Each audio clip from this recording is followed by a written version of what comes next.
Welcome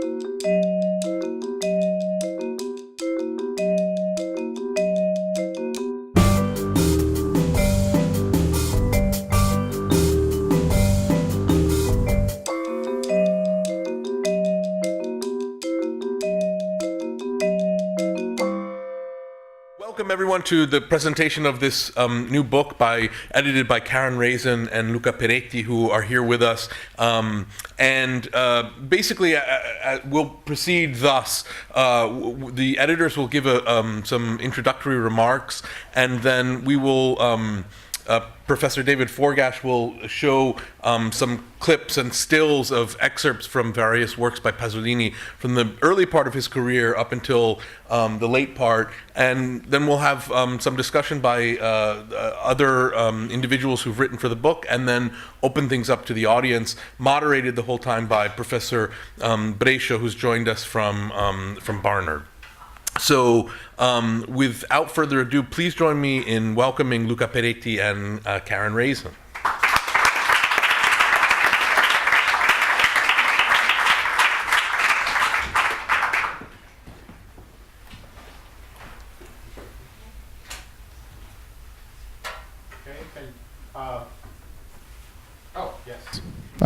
Okay. Well, first of all, thank you for being here. We're very happy. This is something, I guess, in between a celebration and a presentation and a jam session, because we're really all going to say something in general about the book and chat in the most informal way possible.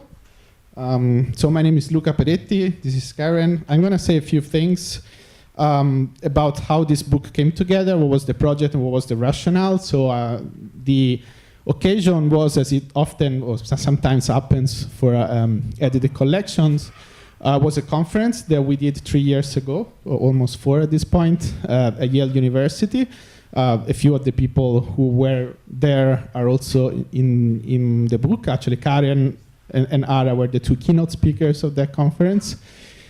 And the conference was born as a sort of 2 anniversaries. The 40th anniversary of Pasolini's death, this was 2015 then, and the 35th anniversary from the first American conference on Pasolini, which was at Yale in 1980, so 5 years after his death, and it was one of those like sort of milestone conferences that people talked for years with Moravia and a number of people that were friends with Pasolini. So yeah, as it often happens, it started from there, but then, of course, it departed a lot. We tried to find an original structure. The one thing that struck us was how Pasolini was and still is known in the Anglophone world mostly for his work as a filmmaker, his work as a novelist, and his work as a poet, I would say, from most known as a filmmaker and then novelist and then poet.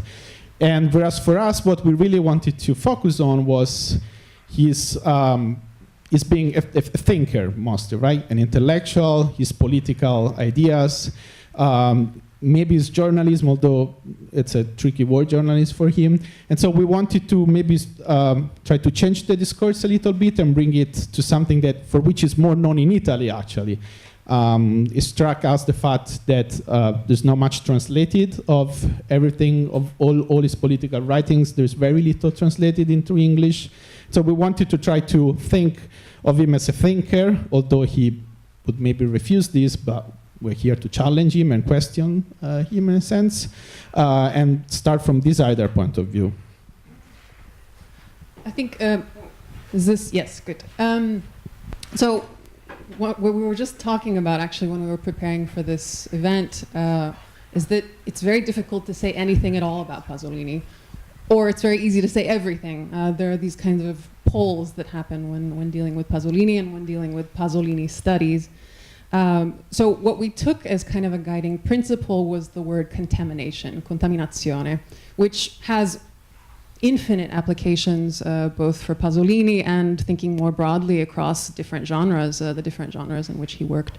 So instead of talking about, let's say, just Pasolini in film, we talked about contamination in different media, the different media on which Pasolini worked. So the contamination classically the way Pasolini approached it, he thought of mixing, for example, high culture and what he considered low culture. So in some of his films, he had high-end classical music and images of the Roman borgate, for example.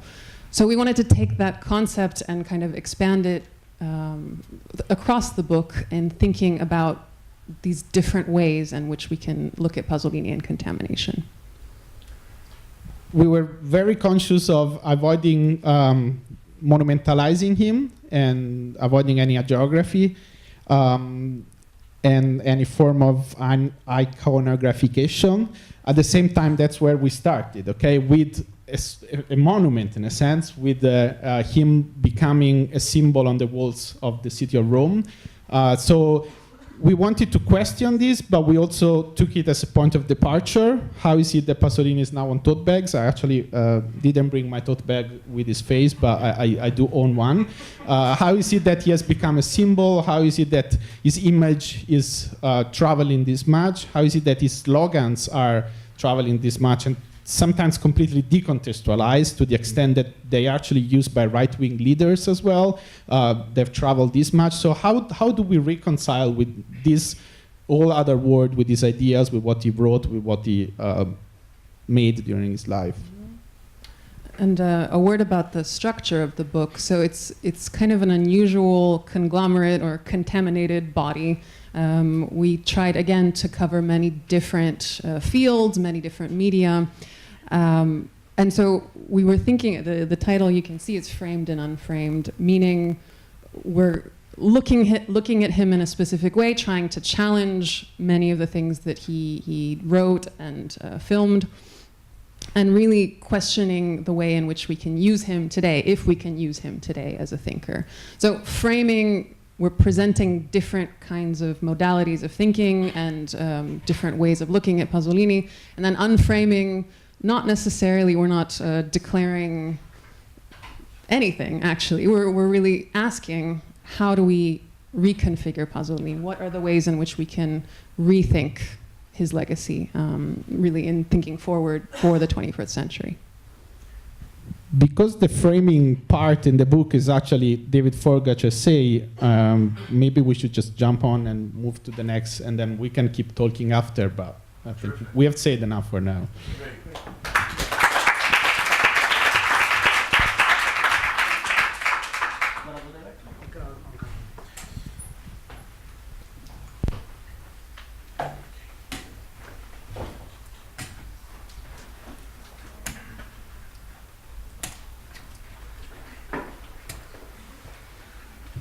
I have to sit down, so you might see my head over the parapet here.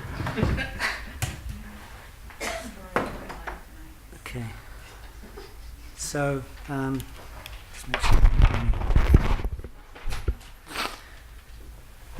So we kind of agreed I would do this because I had a PowerPoint with some photos and film clips, which we thought might be quite a good opening for this evening, and also the fact that my chapter is, as they've just said, the opener for the book.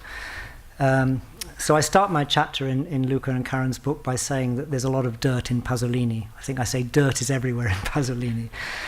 He not only made dirty films, blasphemous, obscene, that got into trouble with the censor, he also set his early films in dirty places, like his early novels in the dirty periphery of Rome. He had characters who get thrown onto garbage heaps, get buried up to their eyes in earth that turns to mud. With their tears, they fall into a huge tub of shit. They have sex with pigs, right? So, dirt is pretty pervasive. And stylistically, particularly in his early work, and as Karen was saying, this is really a guiding thread of the volume, he's particularly fond of what he called contamination, where high and low forms of Italian or Italian and Roman dialect get thrown together in the same text, or, as Karen said, where in a film you get high music and low life characters or low settings. And what interested me in my approach to this was what I saw as a change over time in Pasolini's work, from the early work to his final works, where from what I call good dirt to bad dirt. Good dirt is things associated with purity, which might seem paradoxical. It's a paradox. Humor, transgression, and a positive contamination. And bad dirt is associated with evil, degradation, negative contamination. And I just wanted to take you through that with one or two clips. But dirt in the early film work by Pasolini, and I like a lot of people of my generation, I came to Pasolini as a filmmaker. I think when I went to high school in England in 1966, one of the first things I remember was the divinity teacher, as he was called, the religious studies teacher, who was a Marxist, showing the Gospel according to St. Matthew. And I saw this film at the age of 14, 1966, and I was blown away by it. So it was, that was my introduction. I think I've remained more in love with Pasolini's film work than the other stuff, although, of course, I've got to know that other stuff pretty well by now. Dirt in the early film work is often associated with the sacred. In his first film, Acatone, which was released in 1961, it's set largely in what were then areas of very poor informal housing on the east side of Rome. Pineto, which of course is now very fashionable, but where the story opens, but was very poor then, and Borgata Gordiani, which actually no longer exists, where Acatone's estranged wife, Ascenza, and his son live. Acatone is a scrounger, a pimp. When he meets and falls in love with a pure and angelic Stella, he at first forces her into prostitution too, but then he sees a client put his arm around Stella and fondle her. He becomes intensely jealous. He runs off along the Tiber, and he makes to throw himself off a bridge, but he's restrained by his friends, and then he makes a dash for the riverbank, and that's my first clip. Ah, brava Scattone, o vedi che quando te pare capisci le cose, bravo.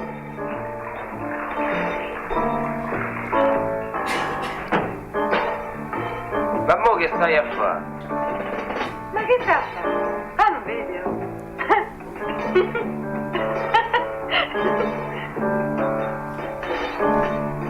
Ah, sei carino, sei.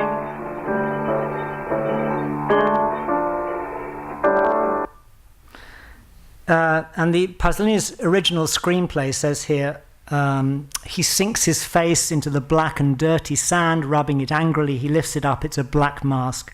There's no longer anything human about him.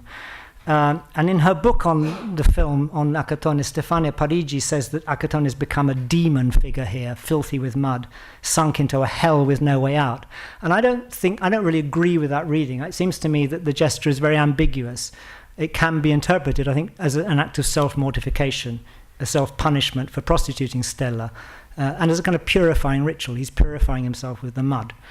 And he's not only a devil, he's also something of an angel. If you know the film, it starts early on with this shot of him diving off Ponte Sant'Angelo, the bridge which the Romans call the Bridge of the Angels. He's flanked by two of the sculpted angels. His arms are outstretched like wings or like the crucified Christ. And the other memorable scene in Pasolini where earth and mud have this sacred or transcendent value is where a poor person gets elevated is in Teorema, 1968, where the maid Emilia, played by Laura Betti, after she's offered herself to be seduced by the mysterious stranger who's both angel and devil, played by Terence Stamp, and after she goes back to her village where she miraculously levitates, she walks to Milan, accompanied by an older peasant woman, played by Susanna Pasolini, Pasolini's mother, who also plays the Virgin Mary in Gospel according to Matthew. And she asks her to bury her up to her neck on a building site in the new suburbs. And this is the scene. And where you get the flip over, I think, from good to bad dirt is in particularly evident in the treatment of human feces, shit. In the first story of his film of the Decameron, made in 1970, the naive Andreuccio da Perugia, played by Ninetto Davoli on the left there, comes to Naples to buy horses. He's never left home before. He's got 500 gold florins in his purse. A beautiful woman notices him and his purse. She claims to be his long-lost sister and insists that he stay the night in her house. After he's got undressed and is getting ready for bed, he needs to take a shit. So he asks the servants where the shit house is, the cacato, I can't remember what they call it anyway, in Napolitano. Anyway, this is the scene.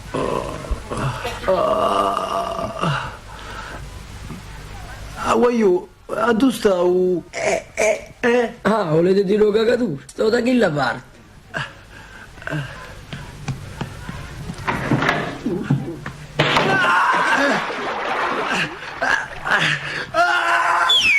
Aiuto! Aiuto! Aiuto! Aiuto! Aiuto! Sono cascato dentro una merda! Aiuto! Che schifo! Aiuto!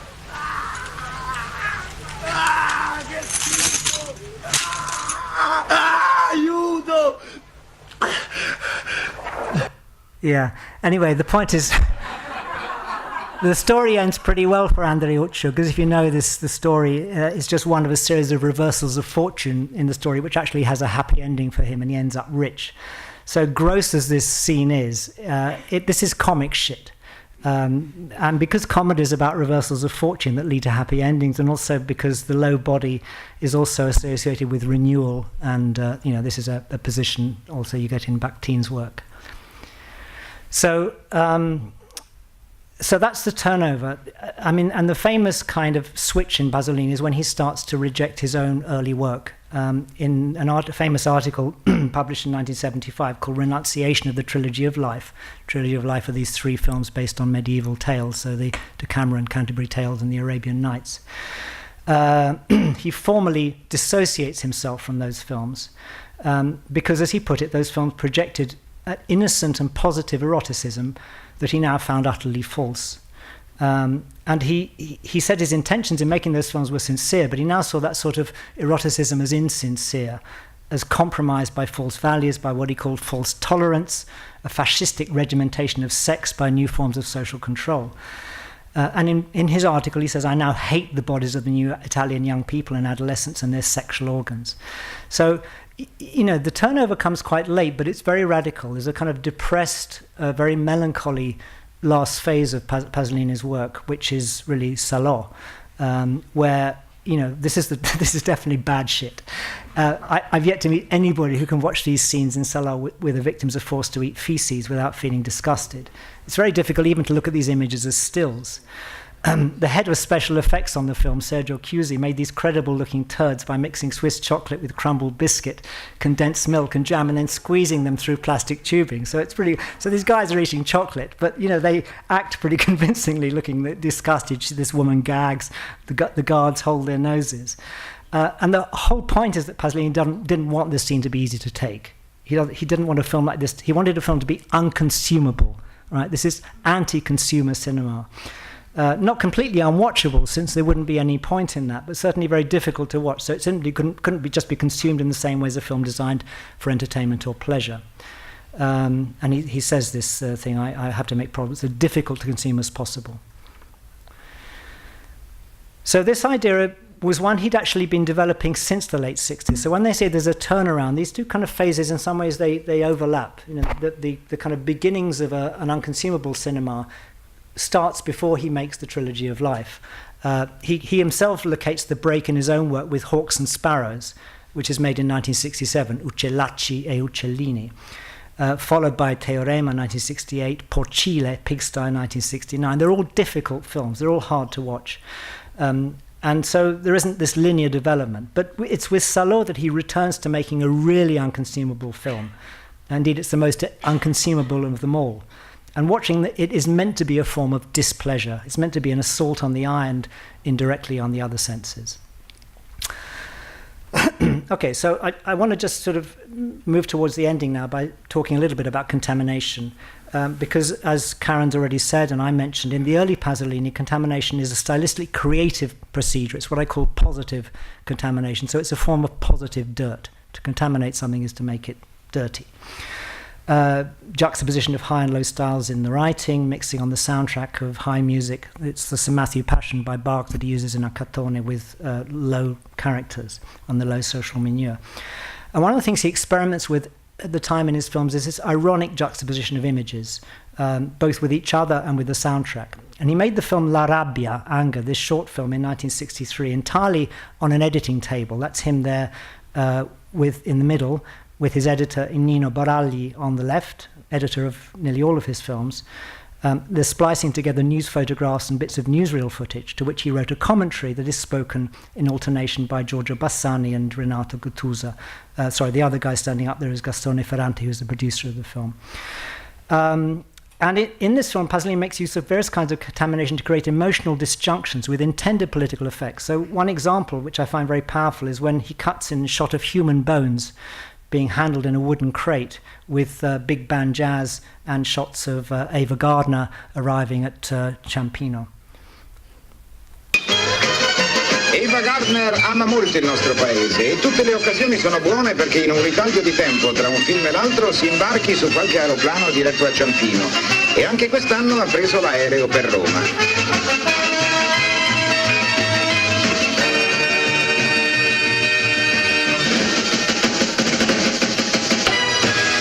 Dunque, bentornata Eva!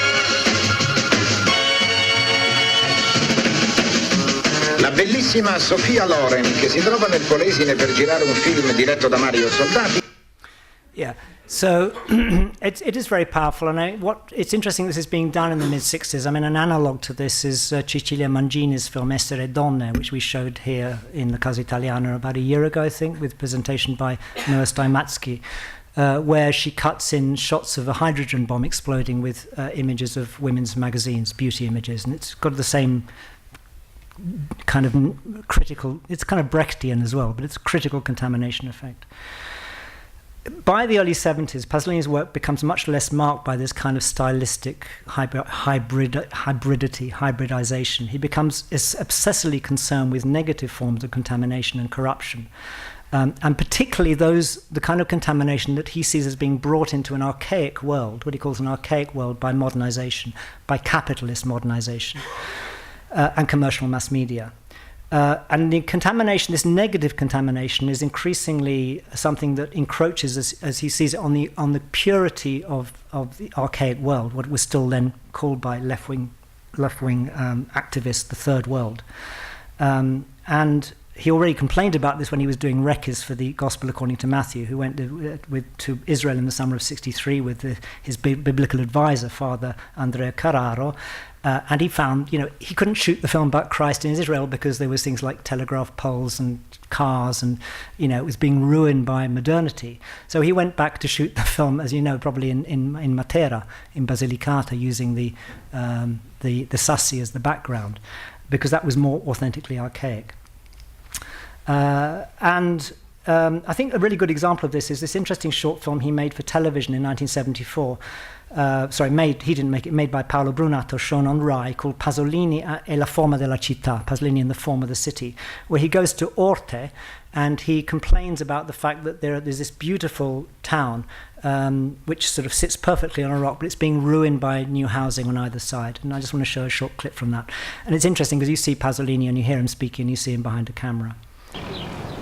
Se le inquadro vedo un totale ancora più perfetto di quello di prima, cioè la forma della città è proprio nella sua perfezione massima, ma se è panoramico da sinistra a destra, quello che ti dicevo prima risulta in modo ancora molto più grave. Infatti la città, da questo punto di vista all'estrema destra, finisce con uno stupendo acquedotto su quel terreno bruno e immediatamente attaccate all'acquedotto ci sono altre case moderne dall'aspetto non dico orribile ma estremamente mediocre, povero, senza fantasia, senza invenzione, insomma case popolari che sono assolutamente necessarie, non dico di no, ma che lì sono un altro elemento disturbatore della perfezione della forma della città di Orte, come la casa che abbiamo visto prima. Ora, che cosa è che mi dà tanto fastidio, anzi direi quasi una specie di dolore, di offesa, di rabbia, la presenza di quelle povere case popolari che comunque devono esserci, il problema era semmai di costruire da un'altra parte, insomma, di prevedere di poter costruire da un'altra parte. Dunque, che cos'è che mi offende in loro? È il fatto che appartengono a un altro mondo, hanno caratteri stilistici completamente diversi da quelli dell'antica città di Orte e la mescolanza delle due cose infastidisce, è un'incrinatura, un turbamento della forma, dello stile. E questo io forse lo soffro in modo particolare non soltanto perché è un senso estetico forse esagerato, eccessivo, d'anima bella, ma anche perché ho tanto lavorato su dei film storici in cui questo problema era proprio un problema pratico, perché questo non è un difetto solo italiano, ma è un difetto di tutto il mondo ormai, soprattutto del terzo mondo. Okay, so that's the kind of bad contamination that takes out from good contamination. I just wanted to end just with a point about symmetry and style in Pasolini's films, because I think there's a politics to this as well. Pasolini always shot very frontally. He didn't move the camera around characters in the way that, say, Bertolucci, who learnt his craft with Pasolini, did. He liked this kind of frontal static shot. He puts a character in the middle of the frame, a lot of open space around them. And he never deviated from this, but I think the kind of orderly frontal shot starts to take on more negative connotations as you go on. So you see this right in the Gospel character in the empty landscape, Oedipus Rex, Arabian Nights, other kinds of sobriety, aesthetic sobriety, like were to use these very spare titles. So I don't know if you've ever noticed this, but every film of Pasolini has this kind of Times print on a white background all the way through. The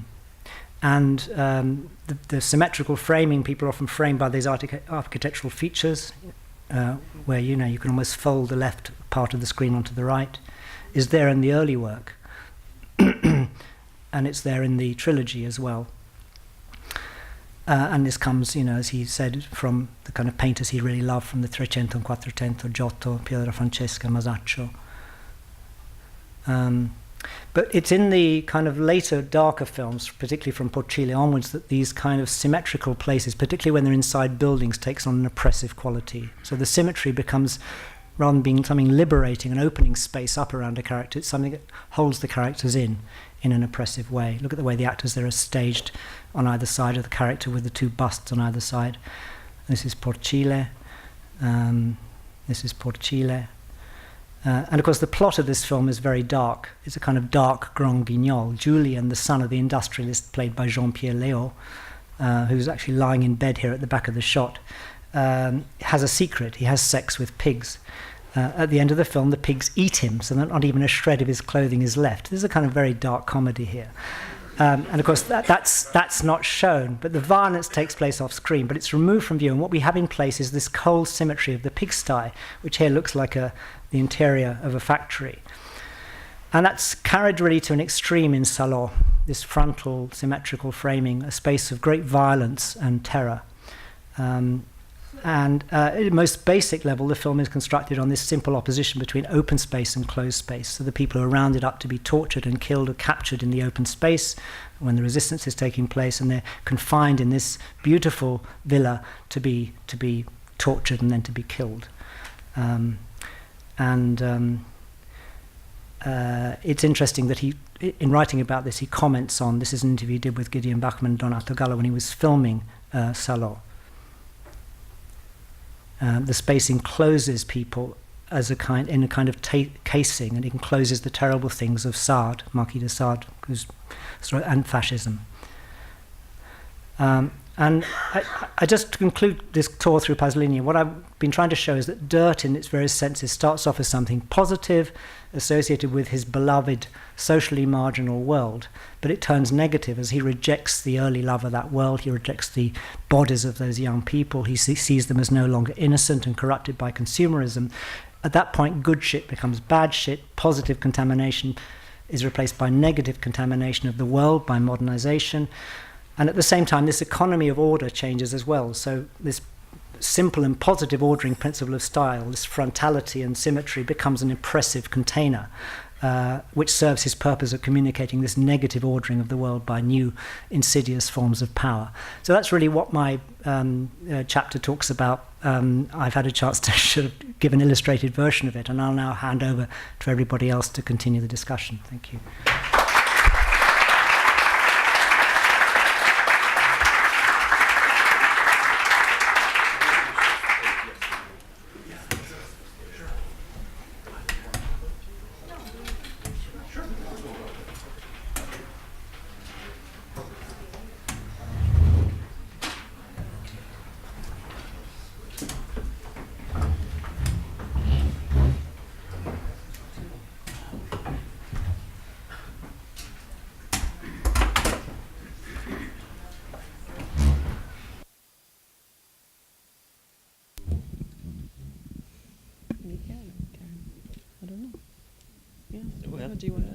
I am moderating, so I should moderate. I was here last year for another presentation of another book of Pasolini. I'm so happy. Now it's going to become a tradition. Every year we have to do a presentation. But it's incredible because you were talking, Luca, about the importance today of Pasolini for us, because other directors disappear. Other directors, even in Italian cinema, But Pasolini, we still talk about Pasolini. I've been doing a lot of research on Buñuel, and Buñuel is a similar figure. We still talk about Buñuel. And now I'm teaching uptown a class on film as subversive art, and I am screening difficult movies to watch. And some of the movies, the students love them. And on the one hand, I'm very happy because they love them. But on the other hand, I mean, it's subversive cinema. You shouldn't like this, no? But, you know, with Salò, they don't like Salò. They cannot watch Salò. They are like, no way. And also another Italian movie, Il portiere di notte, de Cavani. So I think it's good news for Cavani, Pasolini, difficult to digest. Still today, very difficult to digest. So I want to thank everybody for being here. Thank Casa Italiana for inviting me to moderate this, and congratulate the editors and the contributors of the book, Ara, Luca, everybody, the two Karens that we have here, and of course, David, a fantastic presentation. So I have questions. I don't have any comments. I only have questions now. And one is, how did you deal with the contradictions? Because other books try to reconcile the contradictions in Pasolini. But I felt that in your book, the contradictions are there, and not only not reconcile, but also even problematize. You are problematizing the contradictions. How do you, as a film historian, as a scholar, deal with that?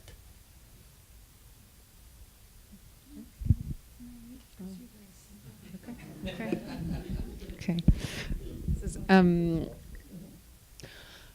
I think in many different ways, and that's what was such a challenge and so interesting about this kind of volume was, again, we were dealing with so many different fields and so many different people from different places.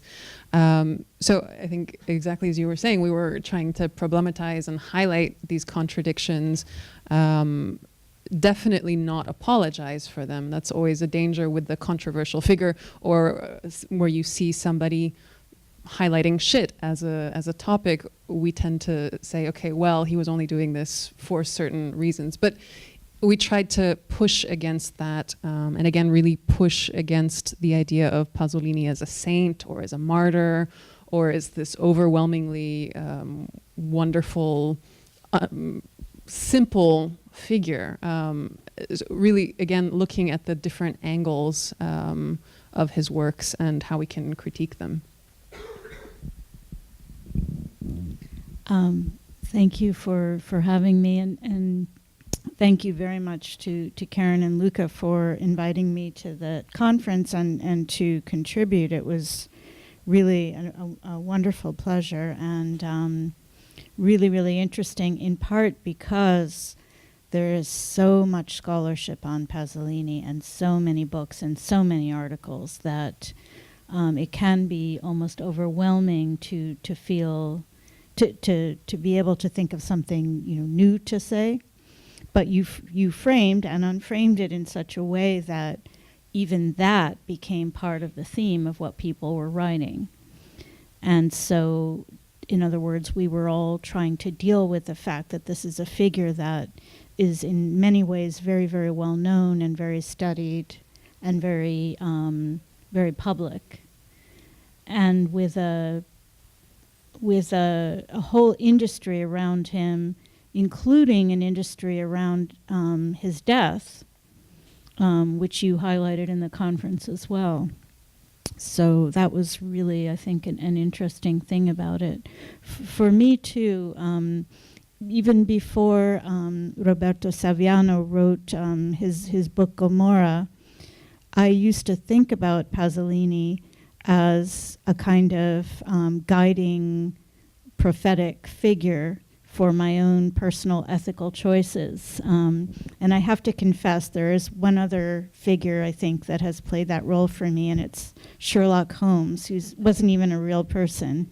But for some reason, these two men, even though I would characterize myself as a very strong feminist, have played for me a kind of a role, and even to think, what would Pasolini do, or what would Pasolini say?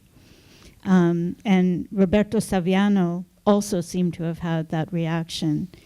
How would he react to cell phones? How would he react to the internet? How would he react to Twitter? What would he think about Trump? And so on and so forth.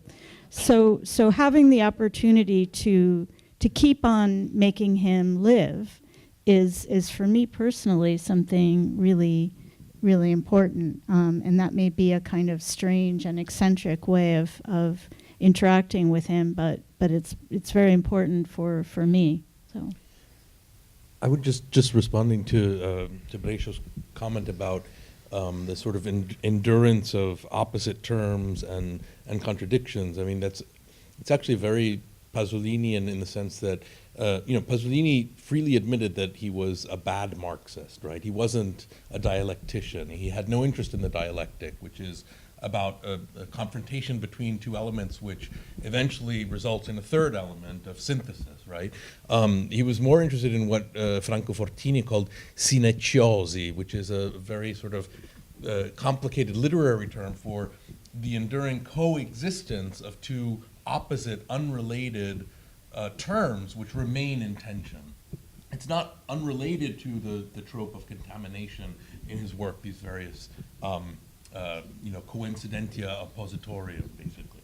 But so along with that, I would say, in terms of Pasolini as a kind of moral guide, he's also never where we want him to be, right? He was a homosexual who had no interest in gay identity or gay liberation. He was a communist revolutionary who wanted nothing to do with the Creed of 1968.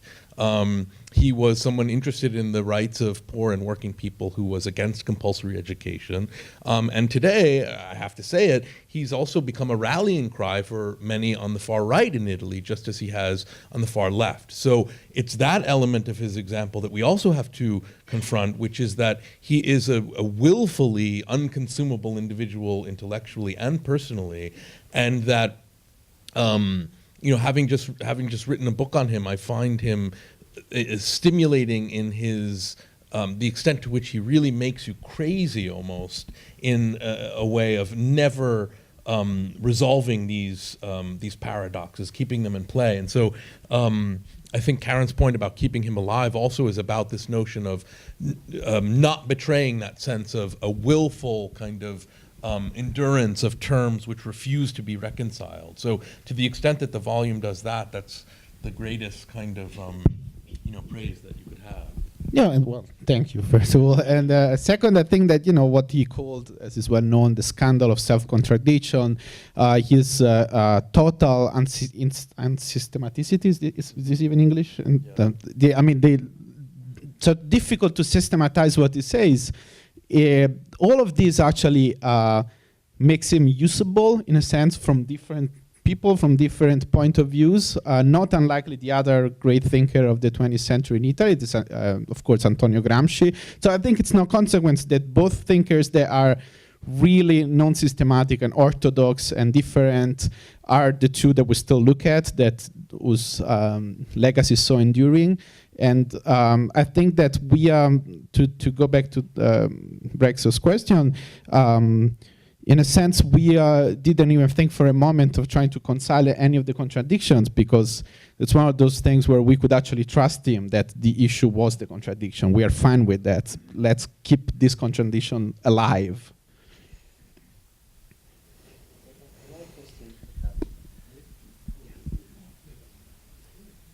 Also, you challenge, as you said at the beginning in the book, you challenge this order of importance, no?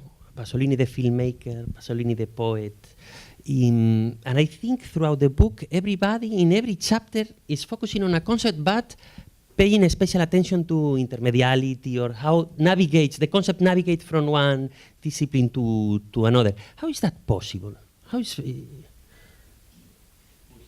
called himself, scandalously what is the word that he used? I think he said that he was scandalously interdisciplinary, right? So, he had this, he essentially reinvented the Renaissance man for the post-war, in a sense. He was journalist, polemicist, playwright, He wrote screenplays for films before he became a filmmaker. He was obviously a practicing poet from his adolescence to his death. He was a dilettante painter. He had trained as an art historian in addition to a literary historian.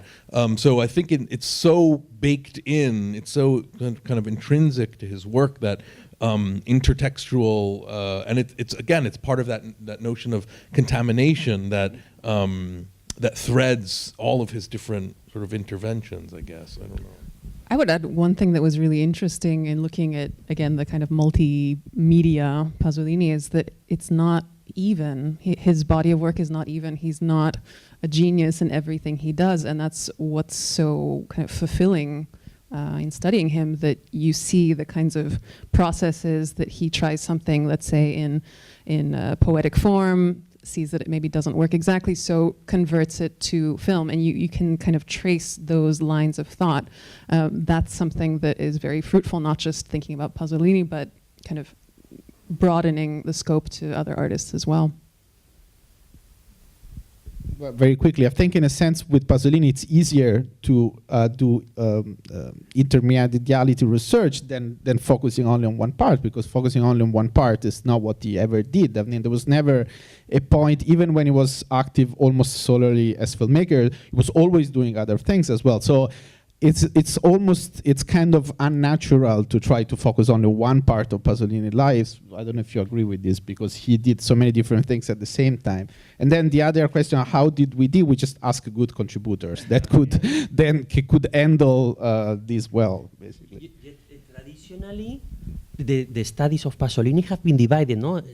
Film scholars doing Pasolini in film. So, also, usually there is like a canon in Pasolini. No, the movies that are most important. And in this book, for example, you focus also on Petrolio, the unfinished novel, La Rabbia, notes for the African artist. So was also an idea of you as editors to focus on maybe works that were less studied? Yes, definitely. No, that was definitely one of the goals.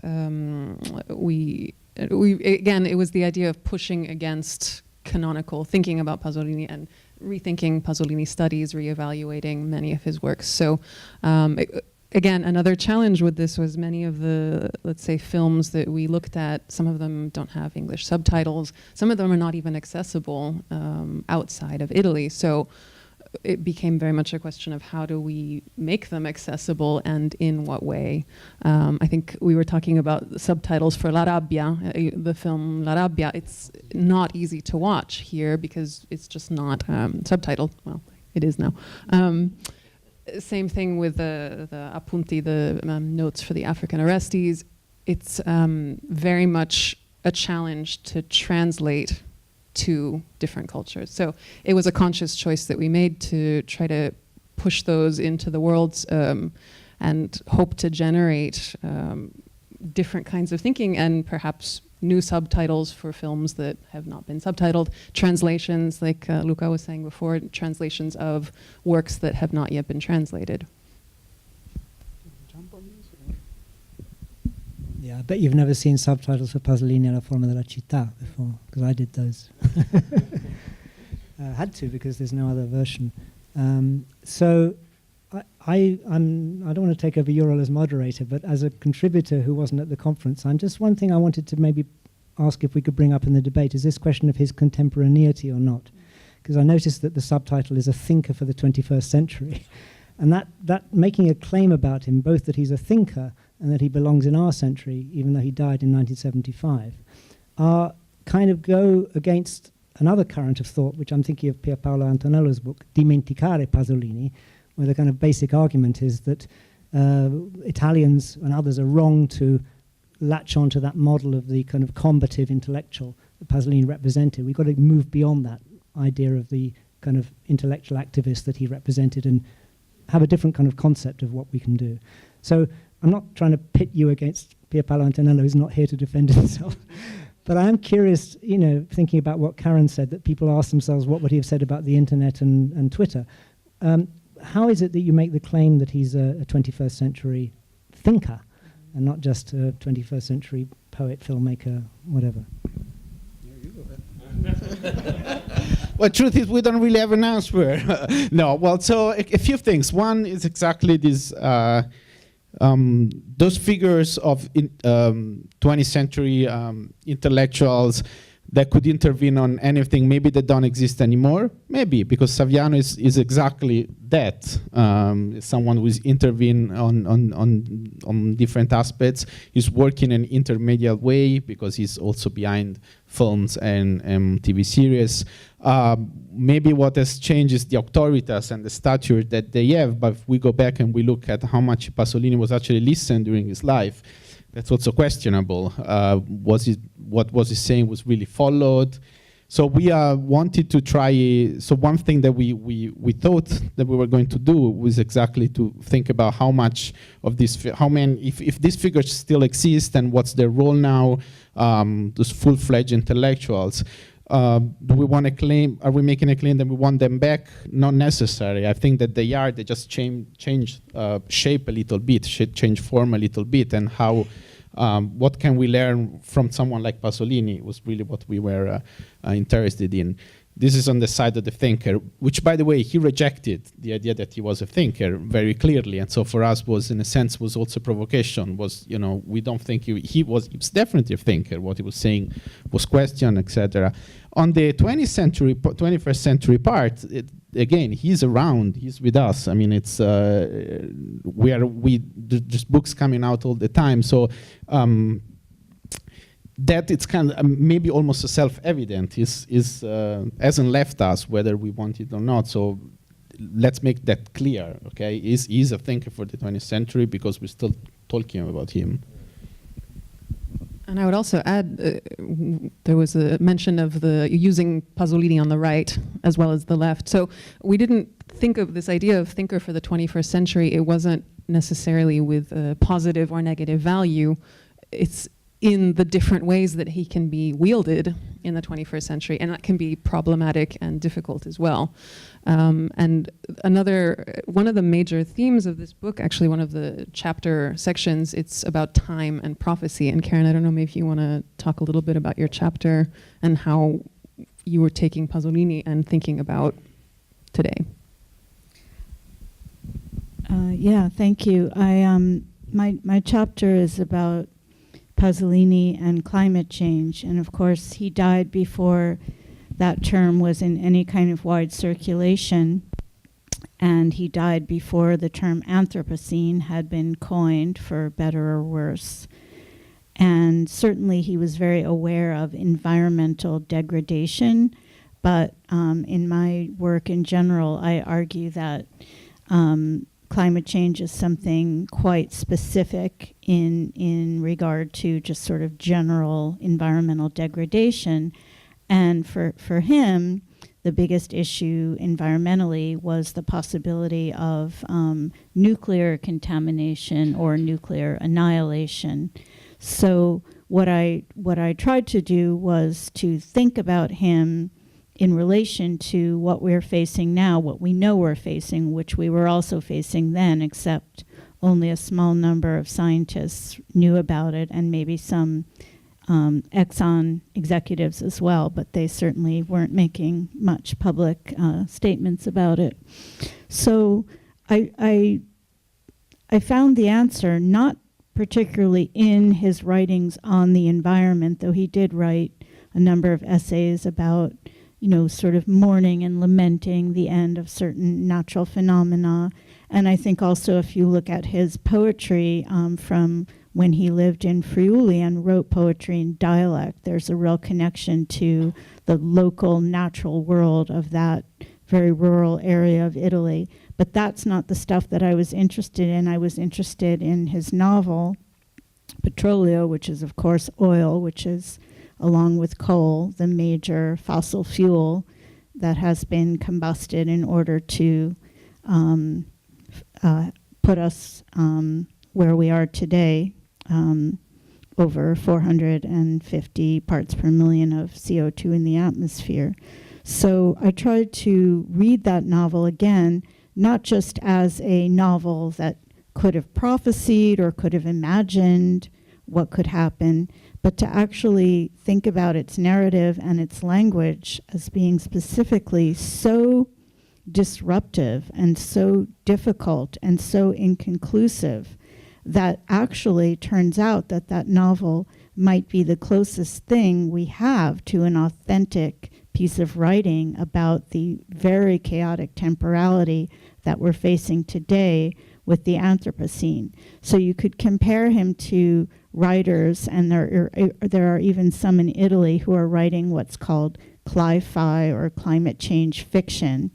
And those texts tend to be sad novels about people who are maybe have survived climate change or who are facing it today, but the language tends to be kind of very flat and expected. And so I found in this novel another way of thinking about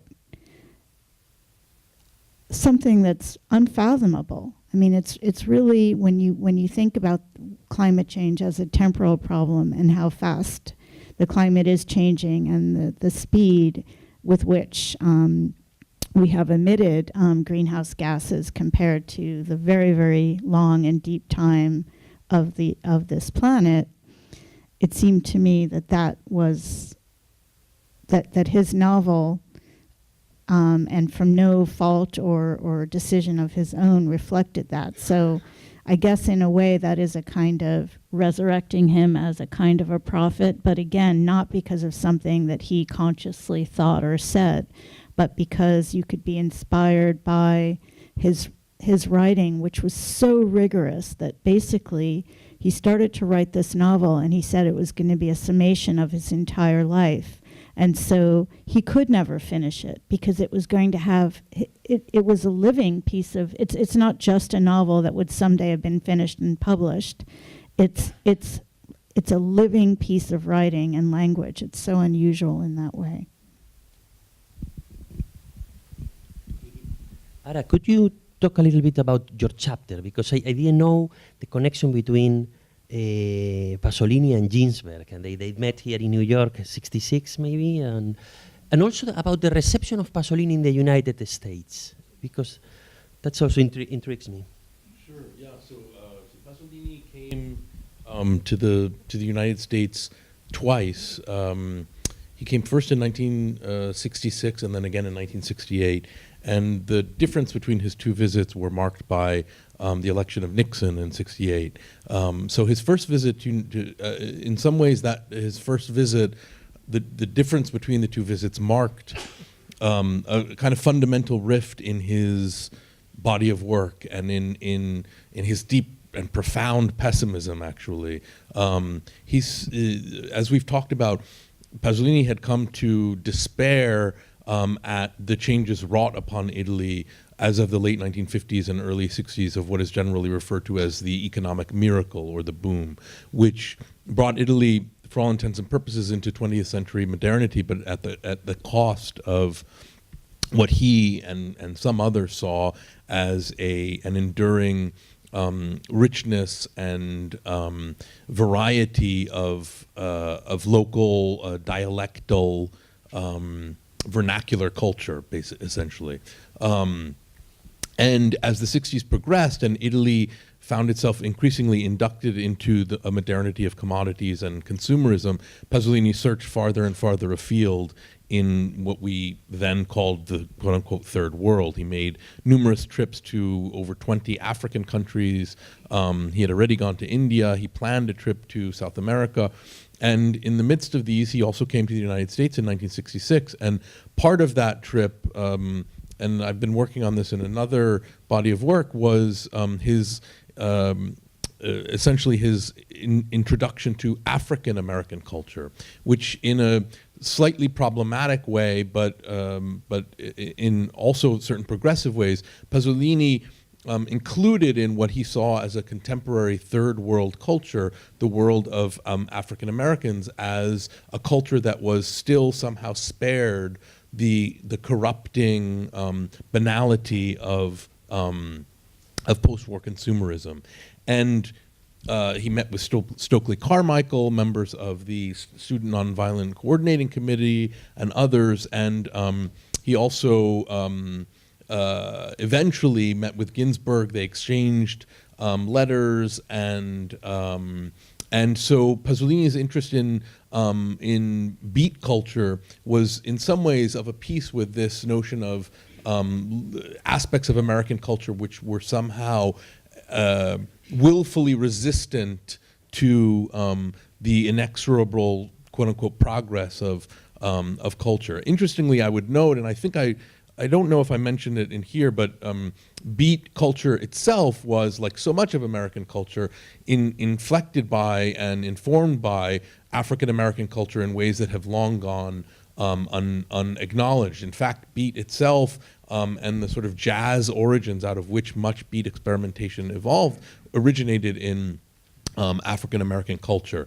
And in his famous book of poems, Howl, Ginsberg refers to what he calls the quote-unquote Negro streets. And in some ways that's a shorthand for at once an identification with black culture as somehow countercultural and an assimilation of it into a canonical white avant-garde. So this is perhaps getting off topic, but it was a moment in his first visit to the United States where he saw anti-war demonstrations, where he saw hippie culture, a burgeoning hippie culture and beat culture, and he preferred going to cruise for young men in Harlem and Central Park than meeting with New York sort of literati and various other sort of high culture activities. So he still believed that America had something potentially redemptive about it. And yet, interestingly, the article in which he writes upon returning to Italy is called Civil War, Guerra Civile. And in that he predicts in ways that more than 50 years later are sort of uncanny about the potential explosiveness of American culture and politics. And again, to think about Pasolini sort of, as a prophet, it seems very trite in a sense to constantly call upon him as a prophet of the present. But and maybe this speaks to David's question earlier about Pasolini's contemporaneity. I mean, there's this returning trope of Pasolini as Pasolini inattuale, an untimely thinker, that he was willfully against the grain of his own present. And in a sense, that refusal to be a part of his own present is what has made him obviously kind of endure. So anyway, that's the long-winded. But maybe we can start opening it up to the audience for questions. Is there a separate mic, or should we give one of these? Oh, is it?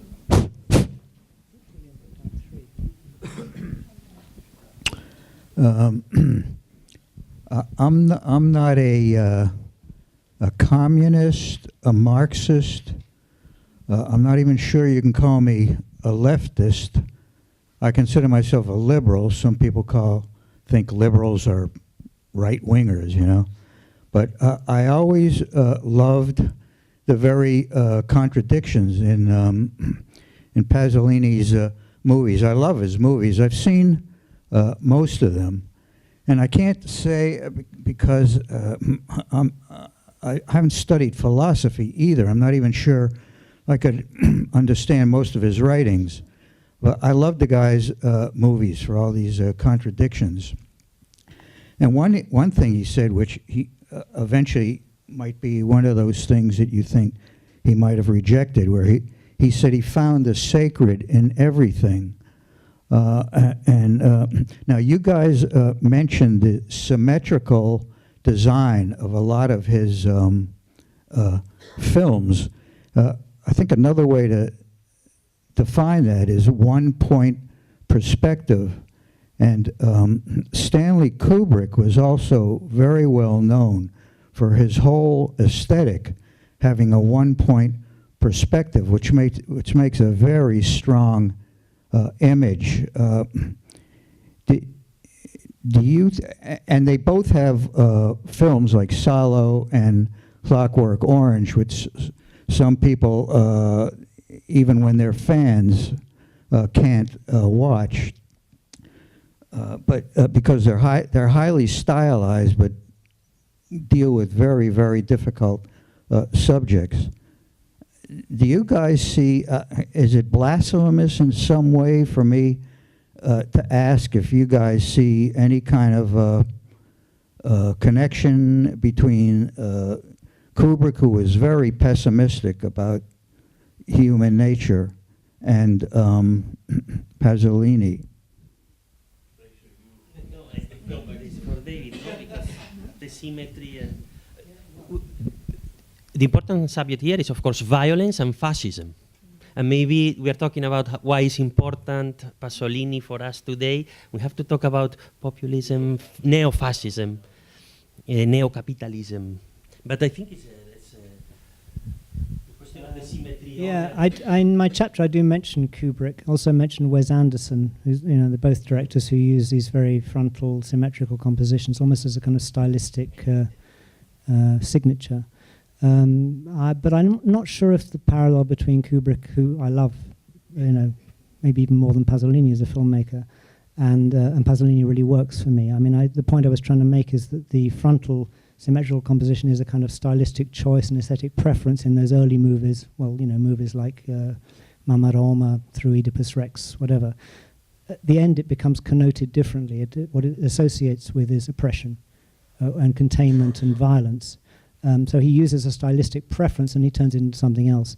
It's true that, Kubrick makes dark movies as well, but I don't see the same trajectory in his work at all, and he doesn't make films as dark as Salo, even though he makes some pretty dark films. So that's all I'd say about that. And Wes Anderson, it's a kind of tick, Wes Anderson likes symmetry, he doesn't really go anywhere with it. I'm not so familiar with Anderson's films. Other questions?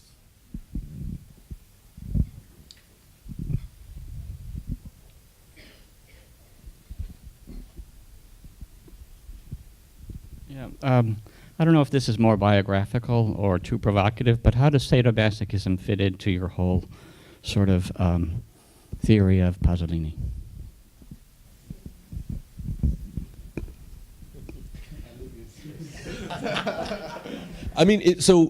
Just to be clear, it wasn't, first of all, Sade's uptake by the avant-garde goes all the way back to the early 20th century. The Comte de Noailles actually bought the manuscript of Sade's 100 Days of Sodom, and 120 Days, sorry. And speaking of symmetry, because the almost sort of geometric symmetry of the narrative itself is something that Pasolini takes up. But so the Living Theatre, for example, was doing a tour of Italy in the early 70s. Julian Beck and the Living Theatre, 7 meditations on political sadomasochism before Pasolini, actually just before he started filming Salo. So and Lea Vergine had written her book on performance art and different sadomastic elements in performance art in the early 1970s. So it was definitely kind of in the air. The problem is that, to get back to the question of the constant, almost inevitable imbrication of Pasolini's personal life and his work, right? This is one of his oldest, dearest friend, Giuseppe Zigaina, who was a communist painter from Friuli, where Pasolini spent most of his adolescence, basically made a cottage industry of writing books, beginning with a lecture at Berkeley in the 1980s through about 5 or 6 books, that Pasolini had not only planned his own death, but that all of his works were essentially left clues to how it would happen, in what ways, that essentially that his entire life was a performance leading up to and including his own quote-unquote murder-suicide, as Zigaina frames it. So the question of sadomasochism in Pasolini becomes immediately and almost inexorably deeply personal in ways that often risk being homophobic and too sort of biographizing. The death of the author becomes anything but kind of theoretical. It becomes this deeply sort of personal issue. So, others might have other things to say about it. It's obviously used as a kind of political and allegorical trope in Salo, which is there's a higher mathematics of allegory, because even fascism in Salo is not fascism. It's really what Pasolini called the new fascism of neo-capitalism. So what he saw as the real fascism in Italy was consumer culture. Pasolini said many times in the early 1970s, look, fascism thought that it was a totalitarian experiment. You know, what a joke. People were not inducted into fascism and fascist culture with 1/100th the totality with which they are now inducted into industrial modernity and consumerism. You know, essentially his point was that capitalism, neo-capitalism, had infinitely surpassed fascism in terms of its total colonization of everything from leisure to consumerism. And so Salo's fascism is essentially an allegory for something else. And the extent to which that can be mapped onto sadomasochism far exceeds the scope of what I could sort of respond, but maybe others have. Well, can I just add one tail note to that, which of course fascism did come back in Italy after Pasolini died, and we have it now in the form of Salvini. So, you know, the fascism, the nuovo fascismo, as he called it in 1970s, is kind of unrecognizable now from the point of view of an Italy that's becoming, I would say, fascistized, as other countries in Europe are, not just in Europe. So, you know, the whole thing about Pasolini in the 21st century is complicated by this. So much of the world he lived in has now been superseded, really. You know, there's no Communist Party in Italy anymore. It was a major force still in 1975, although it was losing votes even then. Christian Democrats have disappeared, at least as a major political force. So that kind of clerico, you know, communist, consumerist Italy is very old stuff now. And, you know, if you have to kind of contemporanize whatever the world is, pull Pasolini forward, it's not in terms of his political context. It's other things, like maybe the things Karen was talking about.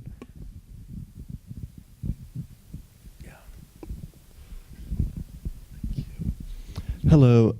So in Seduction, you know, Baudrillard says Salo is a venerable twilight of seduction. You know, he kind of speaks about it as kind of being very, you know, cold and logical and, you know, kind of lacking in passion. That was really kind of made me think of what you were talking about in regards to, you know, this kind of his kind of depressive turn later in life away from kind of like the romanticization of, you know, kind of this libertine sexuality and, you know, young bodies towards, you know, this very like pessimistic, bleak view which you see in Salo. I was just wondering if you could like kind of talk about that more and, I don't know, maybe talk about how that is connected to kind of, you know, the capitalist kind of system in which labor, you know, in regarding sex and stuff like that.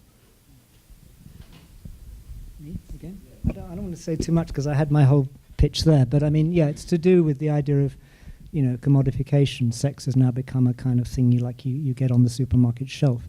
So his controversial views on abortion, and he was an anti-abortionist. You know, and he was, you know, you can kind of redeem him a bit by saying that position was saying that, you know, I'm against abortion, he said, because abortion has now become a sort of choice. It's like, you know, we consumerize sex, right? And the only sex that's really approved in our society is heterosexual coupling, you know, of a reproductive kind. So couples should make a choice, you know, not to get pregnant, you know, because that's what society wants them to do, yeah. But he also is a pro-life person. He says, you know, you know, he says abortion is homicide, and it aligns him with the right. So I think this depressive turn that he takes, and I don't think it's suicidal, and I don't think his death was a suicide by proxy. In fact, I think Oriana Fallaci was the first person to suggest that. You know, it's a depressive turn. It's kind of introjected. You know, he hates himself for being so naive as to believed in the innocence of these young bodies. Right, so when he sees Zaccattoni on television, he writes an essay, you know, piece in the newspaper saying, you know, I can't identify with those people anymore. They've lost their innocence. The whole of Italy has become corrupted. So it's kind of, it's dark, it's introjected negatively. It becomes a form of self-hatred, really. You know, what a fool I was ever to believe in that simple world. You know, he went on, when he doesn't exist in Italy anymore, as Ara says, it disappears in the late 50s, early 60s. He looks for it outside in other parts of the world, and even there he goes to Sana'a in Yemen and finds it being corrupted there. He finds it being corrupted in Pakistan or in North Africa. So this terrible kind of negative idea of a world being overtaken by values that he can't support anymore becomes turned against himself. and it becomes turned against, and I think, I don't want to position his own relationship to his own sexuality there. It's a very complicated issue. I think Aris talked a bit about that, but it's got to do with this very, very dark kind of form of self-hatred, I think, towards his life. If I can throw in one little kind of anecdotal thing, when I went to a discussion by Cecilia Mangini, who I mentioned earlier on, of her films, and she knew Pasolini well, and she, he wrote the narrative for a film she made, La Canta delle Marani, in fact 2 films that she made. She said that when she met Pasolini in the year before his death, she said, he said to her, I hate growing old. He didn't want to be old. He was, 52 when he was killed, was he? Or 52. So he wasn't even that old, or 53. But he, there's just something, you can see that in his self-presentation. He's boyish. He loved to be, he was very proud of being slim. He loved playing soccer. I remember when we had a debate when Salo came out of censorship in London, and whenever that was, around 2000, there was Laura Betti and me and Jeffrey Noel Smith. Bernardo Bertolucci was in the audience. We were all talking about that. And they all said, when they were shooting Salo, Bertolucci was shooting Novecento in the same area. And they had 2 football teams, and they played each other. And Pasolini really hated it when he lost. He was, 51, and he wanted to be healthy. So there is something, I think, about that, melancholy last phase of his life that is very true. And it then gets projected onto his whole vision of what's happening to the world.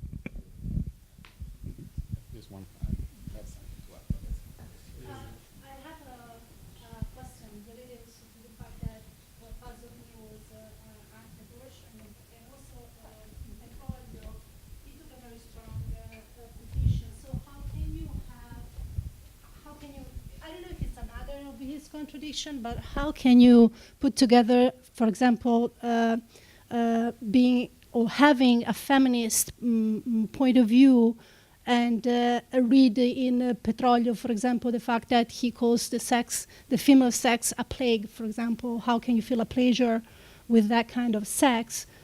So my question is, there is a gender approach in the book, or have you thought about Pasolini from a gender perspective a little bit?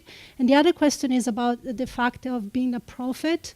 Is it more something that Pasolini actually is, or something that he wanted to be, or the image that he wanted to give? Because he was always looking at the back as something pure, and then everything is getting worse and worse and worse because there is a kind of innocence at the beginning of his thought. So how do the prophet look at the future? He's always looking at back of something that never exists in reality.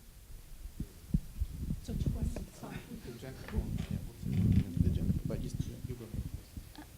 Yeah, I mean, there certainly are many feminists, like in Italy, who do not like Pasolini, and I believe maybe would not have wanted to come to the conference or contribute. I don't know. Ida. Oh, you were going to be in the book. Okay, I'm talking about self-contradiction. Anyway,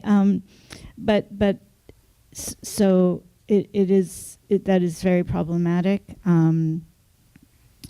And I guess for myself, I'm not as interested in his biography. I mean, I don't really do that kind of work. I like to read texts and think about the contradictions in them, and not try to resolve them. But I think that is extremely troubling. And I would say that to the question of being the prophet, I'm not sure that's something that he himself would have said about himself, or I think that's, again, a reading that is imposed on him and on the body of work, or at least for me that's what it is. But I'm not a historian, and I don't know. I mean, for me, like studying his biography, it's not what really interests me. I mean, I was thinking of something that is in Karen's contribution to the volume, which is this incredibly long jazz improvisation scene inserted into a film, which is really, a film thinking about how you could stage or film and stage the Oresteia in modern Africa. and then you have this African American and American jazz, and it just goes on for way too long. I mean, it's just incredibly tedious to watch. It just, it's awful and abject. And so, like, I don't know, that kind of thing really interests me, or the length of some of the passages in Petrolio, or the lacunae that he said he would come back and fill. So as a reader, that's much more interesting to me than trying to like reconcile his positions on different political stances. But yeah, I would like to know how you guys, because it's hard to find feminists that do write on him or would want to, right? I think actually it's interesting. I think these are related concepts. Certainly for this, what I was looking at in the notes for an African Orestes, he basically, so there's this really long, boring, pretty terrible jazz performance. Actually, the criticism was pretty brutal of this performance. And Pasolini is essentially he's trying to use jazz as something that would unify the African peoples, with the idea being that, and he actually explicitly says, African Americans are the leaders of any would-be revolution in Africa. Now, this is drawing on all kinds of concepts from the 1930s, negritude, and the 1960s from Frantz Fanon. But he uses these terms in very problematic ways, and he's very conscious of the problem. So I think in the same way that he talks about women, talks about feminism, he talks about race in extremely problematic ways. But I think that's what's so interesting, at least about this film. It's called Notes on an African Orestes. It's an attempt to synthesize ideas, synthesize Africa. Of course it's impossible, and he knows it, but we're looking at the process of him working through these concepts, not declaring possibility or impossibility, but exploring. So I think for me, when we were thinking about how, again, we're looking at contradictions and controversy, it's not so much about declaiming a position as much as finding the avenues that are interesting within those. So we're sort of coming to the end here, but there is a reception upstairs, correct? Yeah. So we invite you all to please join us upstairs, and if you know. And there's no chocolate in that shake. There's no chocolate. Thank you very much for coming.